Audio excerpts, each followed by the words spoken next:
I am so disappointed with the result that I don't even want to stall in this video. So let's get right into it. Here are the 5 reasons why Manchester United lost against Galatasaray again. The first reason, and probably the biggest reason, Andre Onana. Just when we thought that his form is increasing, that he's getting back his confidence, that he finally might show his class as a keeper, he let us down again. This was again a disaster class performance from Onana. 3 goals, all 3 preventable. I would say that at least 2 of the goals were his fault, at the very least. The first goal, Ziyech free kick, it doesn't even take a deflection. He just wrong foots Onana and goes straight in. It's not even like his free kick was right in the corner. It was just slightly to the right of Onana, and then still he just concedes. Very poor goalkeeping. Second goal, again, he dives over the ball. He has done this before in the season as well. These 2 goals were so preventable that it's so embarrassing to see a keeper of his caliber making such basic mistakes time and time again. The third goal, I would say that it's not completely his fault. That finish is world class. It's really tough to save that. So that's the only one I would say that it might be 50% his fault, not all of it. But the first 2 goals had to be saved. Onana was one of the world's best keeper before coming here. So this just shows how much pressure a United jersey puts on a keeper, and probably why we shouldn't have let go of Daya so soon. Even if we wanted to reduce his wages, just keep him at the club as a substitute so that he can help Onana settle into the role. Now we see that Onana left alone is a disaster because he cannot adapt fast enough to the pressure of being a United keeper. His form is really good in the league currently, but the Champions League, in every match, he has let us down. There's only one match in which he showed up for himself. It was a Copenhagen penalty last minute. Other than that, he has been at fault for so many goals. So I'm really disappointed with how he performed, but we just have to stick by him as he's our keeper. I don't think Ten Hag is going to drop him for the Newcastle match. So hopefully he just makes some basic saves and doesn't embarrass us again. Another thing about Onana is that this really weird stat. Since 2018-19, no other keeper has made as many errors leading to goal as Onana. You know how many mistakes the previous keeper made? 3. And you know how many Onana has made till now? 7. 7 errors leading to goal. That's so bad. Now, Onana wasn't the only problem in this team. Let's talk about the second reason why we lost our midfield. The thing is, McTominay scores goals. I'll give him that. He's good at scoring goals. But here the problem is he's a midfielder, not an attacker. He plays more of an attacker in a team rather than a midfielder. Yes, he scores goals, but being a midfielder is so much more than that. You have to pass, you have to dribble, you have to tackle. McTominay isn't doing anything in those areas. He has been ghosting in matches for so long. He scores a goal, but then does nothing else. His only attribute is scoring goals, so I would love to see him as a super sub. But as a starter, he just doesn't provide enough value outside of scoring goals. And that's the reason why we kept getting outrun in the midfield. That's the reason why Amrabat or Casemiro, they always get overrun in that 6 role because our number 8, our McTominay, isn't there. I think it was the second goal or the first goal, I don't remember, but Galatasaray is on a counter-attack from a McTominay misplaced pass. But the thing is, after doing that misplaced pass, McTominay is jogging back. He isn't even sprinting back to recover the ball. So that just shows that I don't know what his idea of a midfielder is. It's not just scoring goals. He has to do a lot more. If I was a manager, as soon as we went 3-1 up, I would have subbed off McTominay for Menu because I believe that Menu and Amrabat would have helped us conserve that 3-1 lead. Menu was subbed on too late. As soon as he came on, Menu just showed composure again, like the Everton match. But it's just another mistake. Third reason why we lost the match is our style of play. Both in this match away to Galatasaray and at home to Galatasaray. Galatasaray play with so much aggressiveness that their back line is always isolated. If you can just pass through their press and get the ball beyond their midfield, their defense is exposed. But the problem in our team is we don't have anyone who can pass between the lines. In this match, we saw so many times that if we can just get past their midfielders, their defense is just like 2 or 3 defenders, that's it. Everyone else is just on our side.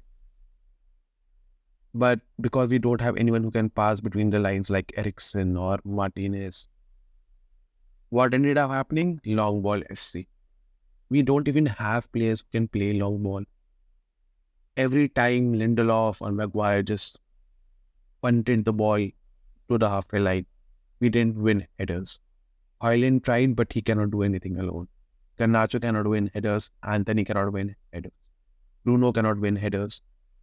I don't know what the point of this long ball game is when we don't even have Rashford in our team. If we could just only pass the ball like an average team, we could have scored 6 or 7 nil. Any other decent team would have won by a landslide against Galatasaray. You can take Brighton, you can take Newcastle, you can take Arsenal, Liverpool, City, even Spurs.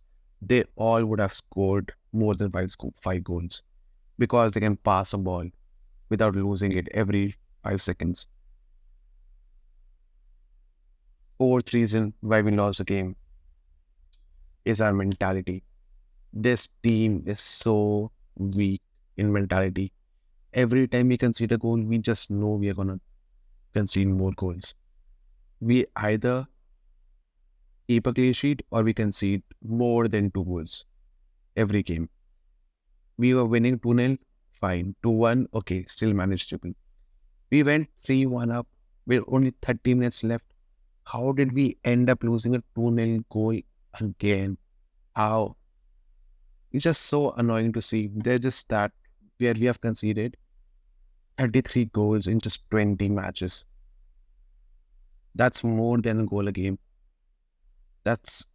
We went from having the most clean sheets in the league and one of the best defense in Europe last season to having 33 goals in 20 games. That's the type of record a relegation threatened team has. We are the top scorers in Champions League in our group, but we somehow have a goal difference of -2. This team just crumbles as soon as we concede a goal, as soon as the crowd starts cheering against them. We have lost 3 matches from winning positions. At least 3 games that we have bottled. Galatasaray away, Galatasaray home, Copenhagen away. Even at Copenhagen home, we almost lost it. But Onana saved that penalty. But besides that, every match we have crumbled under pressure. Every match. Not just in the Champions League, even in the Premier League. I don't know why the team is so nervous now. There has been a lack of leadership, even from last season, but we weren't this bad. And it's not even like our defense played bad. Maguire was fine, Bissaka was fine, Shaw was fine. Lindelof was a little bit bad, but still fine. But our midfield just keeps getting over and we just keep conceding goals.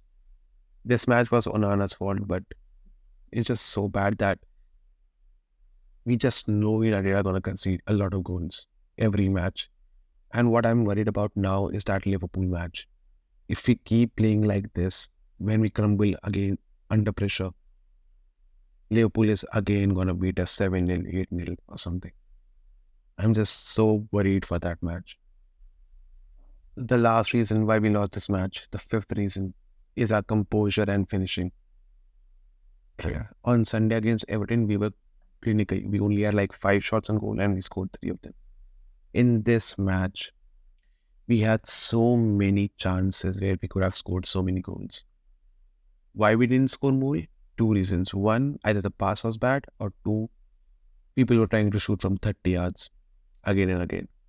I remember there was a scenario where McTominay had the ball. We have a 3v2.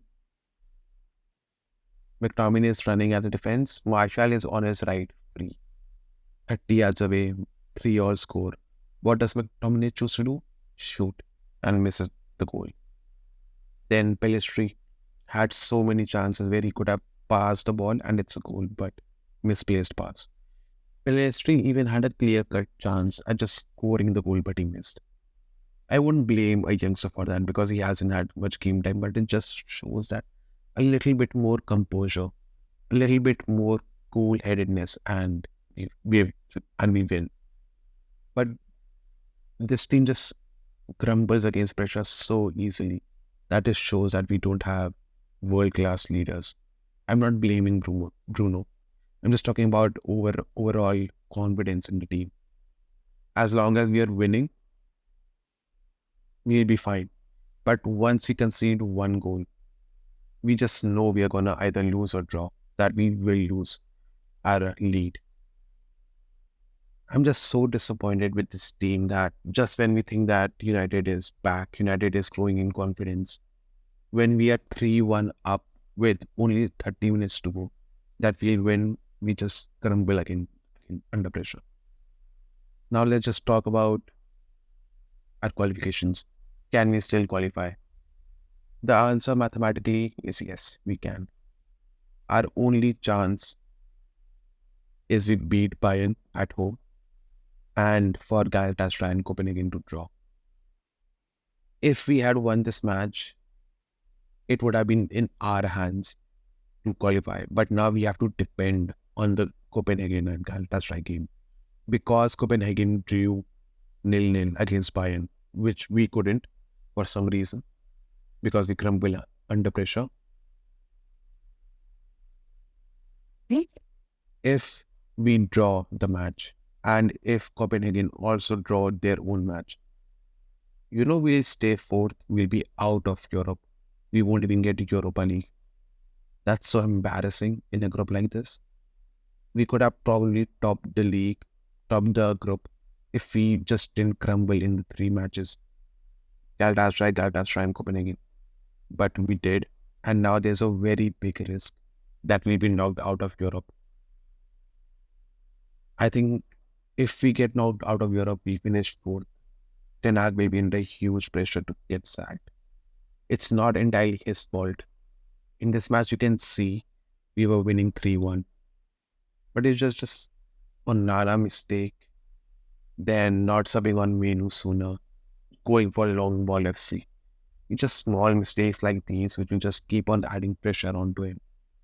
I still believe in Ten Hag and he's the right manager, but he has to get through this December month with the decent results.